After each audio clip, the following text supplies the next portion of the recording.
ಅನುಭವ ಮಂಟಪದಲ್ಲಿ ನೆರೆದಿರುವ ಎಲ್ಲ ಶರಣರಿಗೂ ಶರಣು ಶರಣಾರ್ಥಿ. ಬಸವಣ್ಣ ಅಲ್ಲಮ ಪ್ರಭುಗಳೇ, ನಿಮ್ಮ ದರ್ಶನದಿಂದ ನನ್ನ ಜೀವನ ಪಾವನವಾಯಿತು. ಸಾವಿಲ್ಲದ, ಕೀಡಿಲ್ಲದ, ರೂ ಇಲ್ಲದ ಚನ್ನ ಮಲ್ಲಿಕಾರ್ಜುನನೇ ನನ್ನ ಗಂಡ. ಪ್ರಭುದೇವರೇ, ಕೂದಲಿನಿಂದ ಈ ದೇಹವನ್ನು ಮರೆಮಾಡಿರುವೆ. ಇದೆಲ್ಲ ನನಗಾಗಿ ಅಲ್ಲ, ಇದೆಲ್ಲ ನಿಮಗಾಗಿ. ಇದನ್ನ ನೋಡಿ ನಿಮ್ಮ ಮನಸ್ಸು ನೋಯಬಾರದೆಂದು ಕೂದಲಿನಿಂದ ಮರೆಮಾಡಿರುವೆ. ತನು ಕರಗದವರಲ್ಲಿ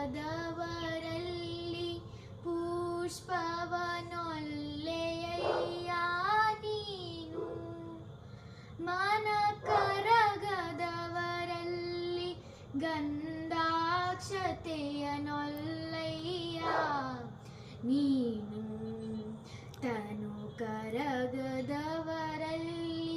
ಪುಷ್ಪವನೊಲ್ಲೆಯಯ್ಯ ನೀನು, ಮನ ಕರಗದವರಲ್ಲಿ ಗಂಧಾಕ್ಷತೆಯನೊಲ್ಲೆಯ್ಯ